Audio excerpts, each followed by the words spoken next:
All right, everybody, welcome to Math with Grace. Today we're going to be working through Math 7, Book 708, Lessons 1 through 5. Lesson 1 begins on page 2 and it's titled Multiplying Variables with Exponents.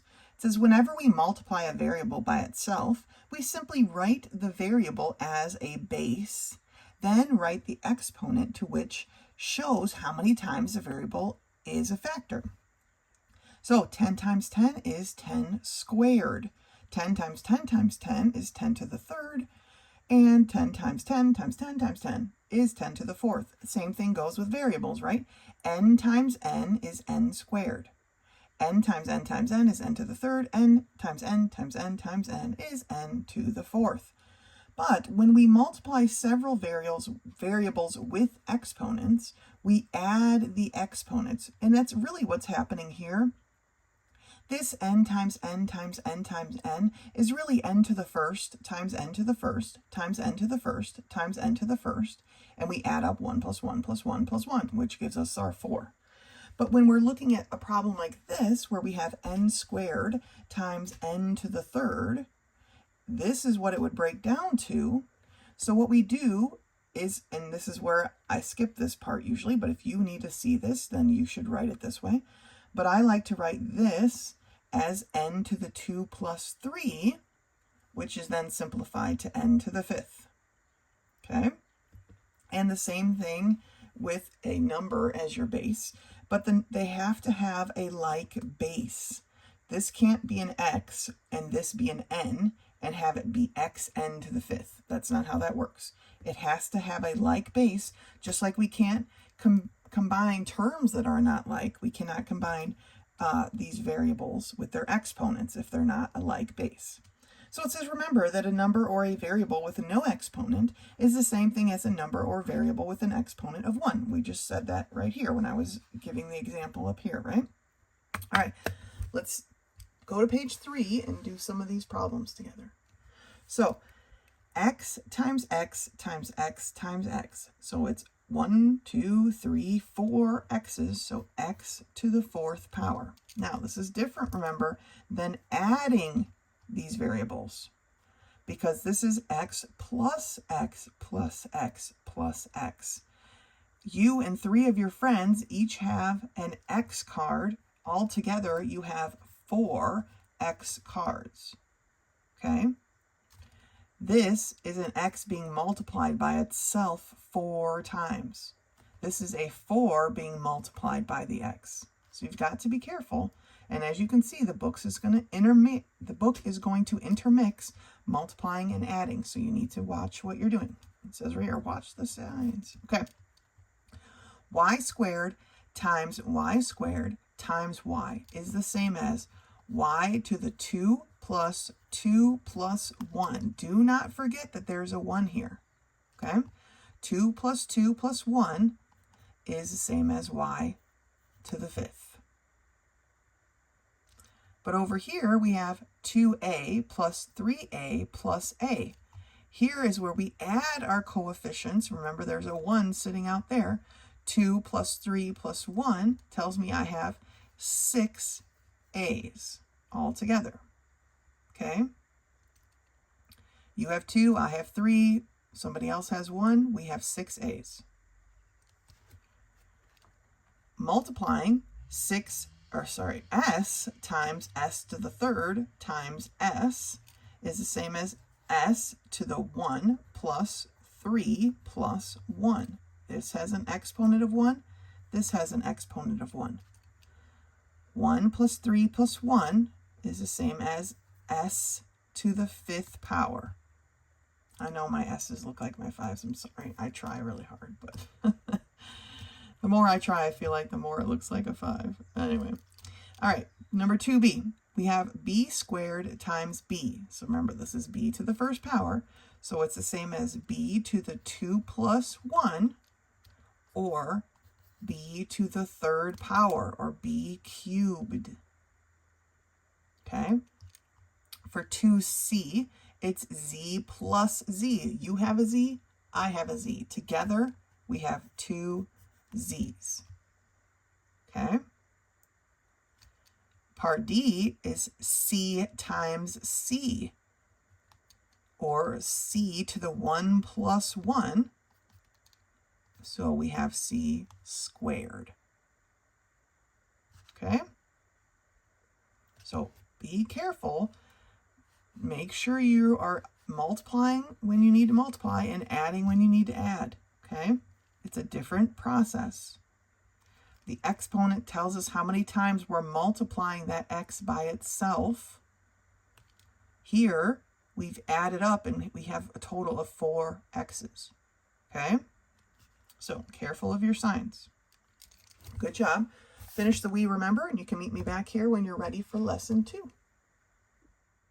Lesson 2 begins on page 7, and it's titled Symbols for Perpendicular and Parallel. So, line segments that are parallel to each other never intersect. They go on and on forever, amen, without crossing each other. The symbol that we use to show things to be parallel is this. Kind of looks like 2 L's next to each other, okay? This symbol. Lines that are perpendicular to each other intersect at right angles, okay? The perpendicular symbol is this upside down T, and we can show that it's a right angle by putting that little box in the middle, or, in the edge, in the corner. Or we can just say that it's perpendicular, and then it's implied that that's a right angle, okay? So perpendicular is upside down T. Parallel, see the 2 L's in the middle? That's how you can remember the symbol for parallel. All right. Down here, constructing parallel lines.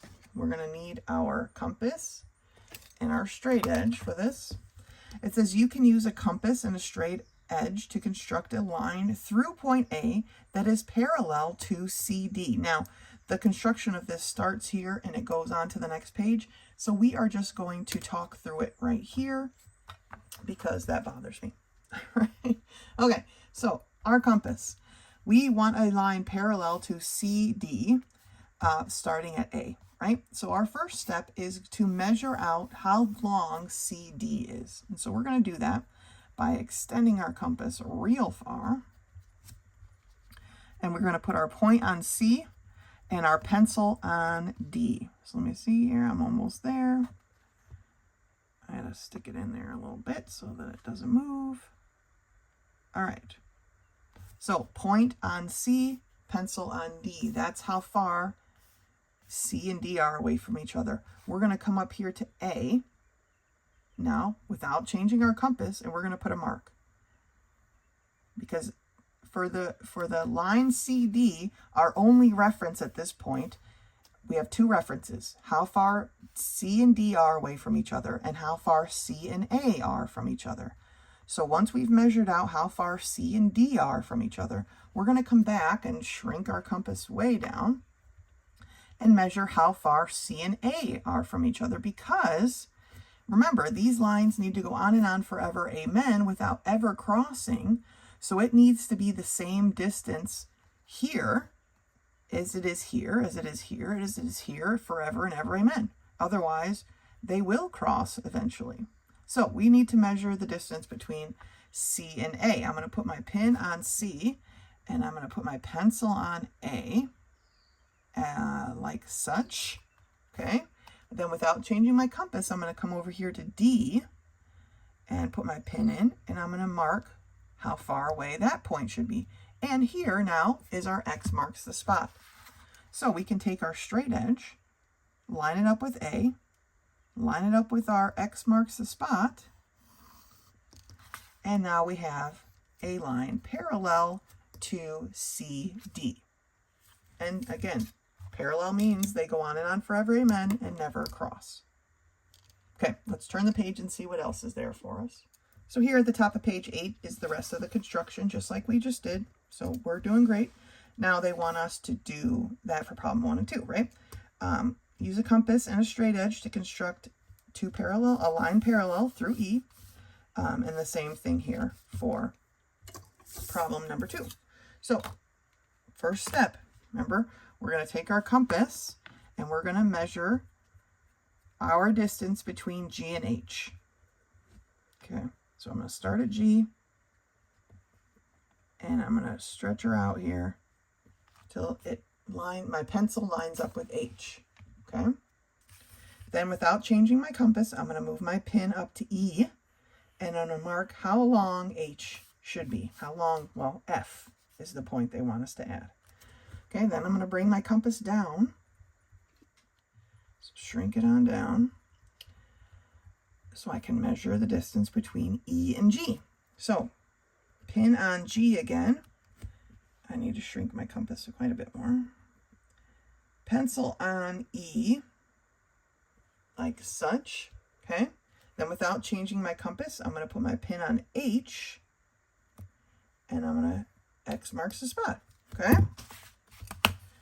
so we're going to put our pencil now on point E, line up our straight edge, and there is our parallel line. All right, one more time. Last one. If you want to label this point, by the way, F, go ahead.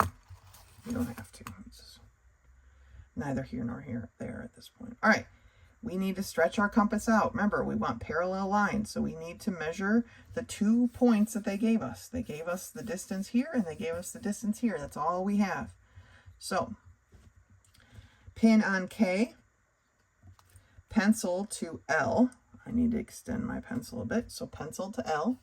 Without changing our compass, we're going to put our pin on I and draw a line.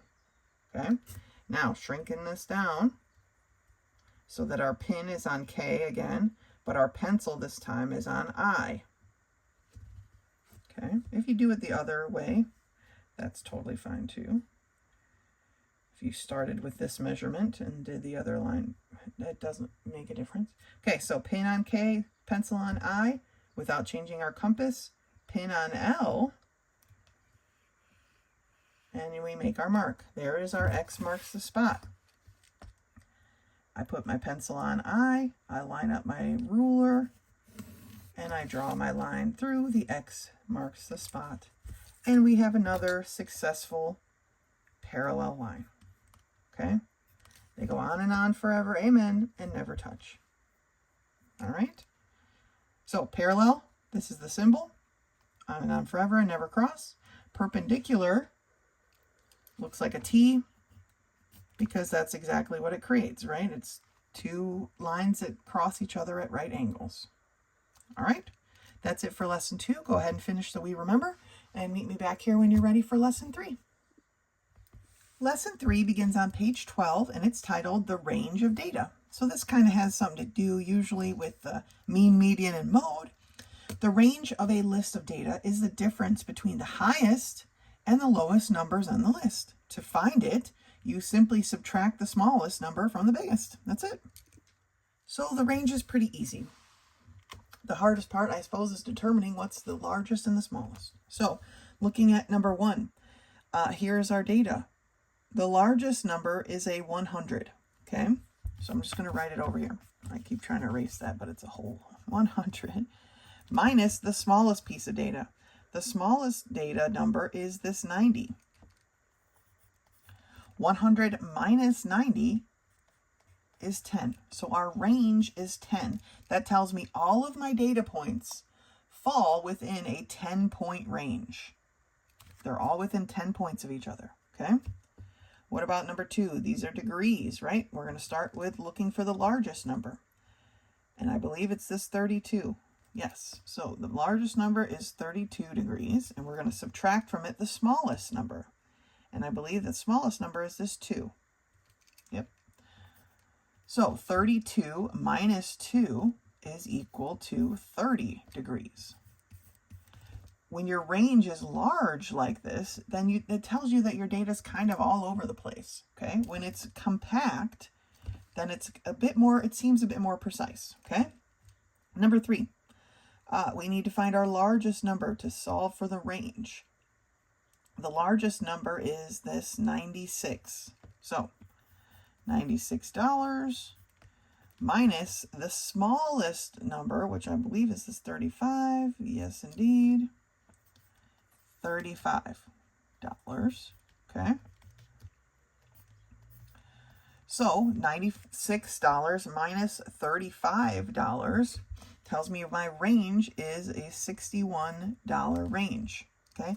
If I said, oh, the items in this bowl or bag have a $61 range, you should realize that some of the things in there are super cheap. $61 cheaper than the most expensive thing. Okay, that's a big range. But range gives you an idea of what's happening. All right, here we were talking, I assume these are like grades, right? 10-point range, that's pretty good. That's pretty good. 30 degree range, that's very wide. Okay, we've got temperatures fluctuating all over the place. $61 range, that's things everywhere. It's a big mess. Okay, usually when we're working with data, our ranges are very small, and so it helps us to understand our data. All right, so that's it. Range, you find the biggest number, you subtract the smallest number, and that's your range. Pretty simple one. That's it for lesson 3. Go ahead and finish the We Remember and meet me back here when you are ready for lesson 4. Lesson 4 begins on page 17, and it's titled Calculating Interest for Months. Okay, now we know that we are working with our interest formula, interest equals principal times rate times time, that the time stands for time in years. But sometimes we loan money out, or we borrow money, or we put our money in the bank for less than a year or more than a year. This chart doesn't really cover the more than a year, but we sometimes need to convert months to fractions of a year or their decimal equivalents of the fractions to do the work that we need to do. So they've got a nice list here. You're definitely going to want to bookmark this or make a photocopy of this and keep it with you as you're doing your work. But they have the breakdown of 1 to 12 months individually. So 1 month is a 12th of a year. 2 months is 2/12, which reduces to 1/6. 3 month is 3/12, which reduces to 1/4, or can be written as 0.25, and so on. Okay, 12 months in a year, so it's always a fraction of 12. So let's take a look at these examples. To find the interest on $1,200 of a 7-month CD earning 4.25%, first we convert the 7 months to its fraction and then use our interest formula. Okay, so 7 months is 7/12 of a year. So our interest is equal to our principal of $1,200 times our rate, which is 0.0425. Remember, it's 4.25%, and so our decimal value is 0.0425 times 7/12. So when you put this in your calculator, you're taking 1,200, okay, times 0.0425 times 7, the whole thing then divided by 12. That's what this fraction represents. You multiply by the top, you divide by the bottom. Okay? So that's how you would insert that into your calculator to get an interest of $29.75. So it says the CD is going to earn $29.75 in interest. To figure out what the total amount is that whoever bought the CD will have, you take that interest amount and you add it back to the principal, okay, which is here, and you get $1,229.75. All right? Okay, let's turn the page. Let's look at one more example here at the top of page 18.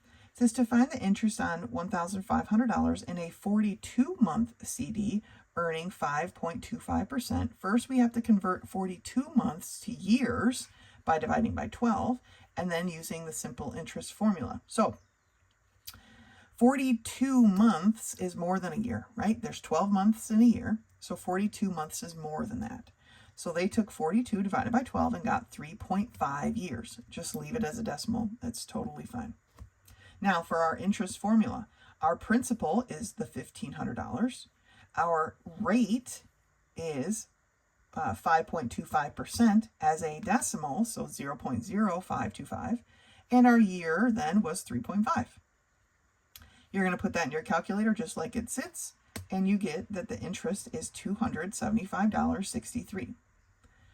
To figure out what the total value will be at the end, you're going to add that to the principal, and you get $1,775.63. All right, so let's look at these problems together. At the end of Eva's first year of teaching, she puts $1,000 into a 30-month CD, earning 4.5%. She is planning to use the money this side. Honestly, Eva, I love you. We don't care what you're going to do, okay? How much will the CD be worth when it matures? All right, I don't care how she spends her money. All right, so all of that is just fluff, and we don't. Let's skip the fluff. Okay, so first things first. 30 months divided by 12 gives us how many years? Okay, 30 divided by 12 equals 2.5. So this is 2.5 years. The percent is 4.5%. As a decimal, that's 0.045. Now we can use our formula. Interest equals principal times rate times time. Okay? So interest is going to equal my principal. Remember, it's $1,000. Times my rate, which I just figured out right here, 0.045, times my time, which I figured out right here, 2.5. Okay, so on our calculator, we have 1,000 times 0.045 times 2.5. Okay, make sure before you hit equals or execute or whatever your calculator says, check your work and make sure it's typed in correctly, especially your interest rates, okay? Equals $112.50.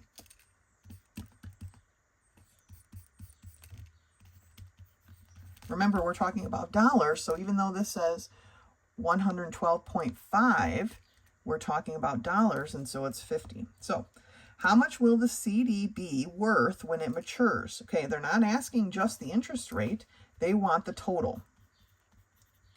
So that's going to be the principal of $1,000 plus our interest of $112.50.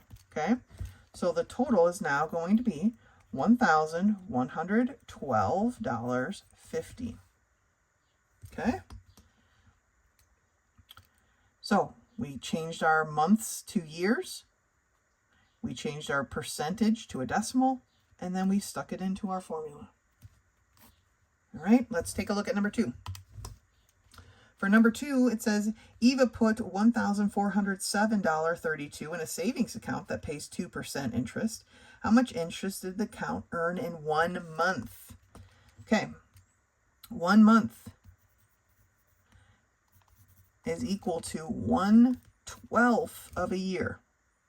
All right, so our interest is going to equal, let me do my percentage. So my 2% is going to equal 0.02 as a decimal, right? We move our decimal place 2 spots. So my interest is equal to principal, $1,407.32 times the rate. My rate is 0.02 times my time, which is 1/12.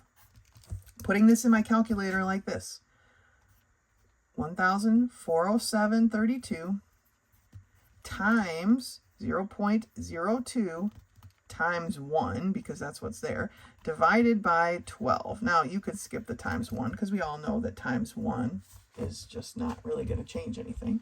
So let's look at this. 1,407.32 times 0.02 divided by 12 equals. So in 1 month, the interest that she's going to earn is, remember we're talking about dollars, 2.345. Now, it goes on and on for a bit, 553,333, probably repeating, but we're talking about dollars. We only want 2 decimal spots, so we're going to round this 4 based on a 5. The 5 is big enough to bump it up, so we're rounding this now to $2.35 interest. And the question is, how much interest did she earn? So it's not asking the total like the question 1 did. They just want to know the interest. She's going to earn $2.35 in 1 month. $2.35. Okay? All right, so use that chart or that little green box worth of information here to help you transfer over your months to years. When we have more than a year, we're just going to divide by 12 and put down whatever decimal value we receive. Okay? Now, you could technically do it here too, right? 1 divided by 12, but it's a really messy number, which is why we just do the dividing by 12 in the problem. Because who wants to write down 0.08333 repeating, right? And the more you round, like if you rounded this to 0.08, you're going to miss a bunch, and your answer is not going to be as precise.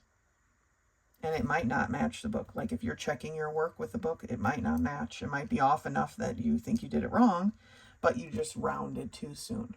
So it's better just to divide by 12 here and then round your final answer. Okay? All right. That's it for lesson 4. You finish the We Remember, and you'll be ready for your quiz, which is in the back of the book. As always, if you have any questions, please do not hesitate to contact me. Otherwise, until next time.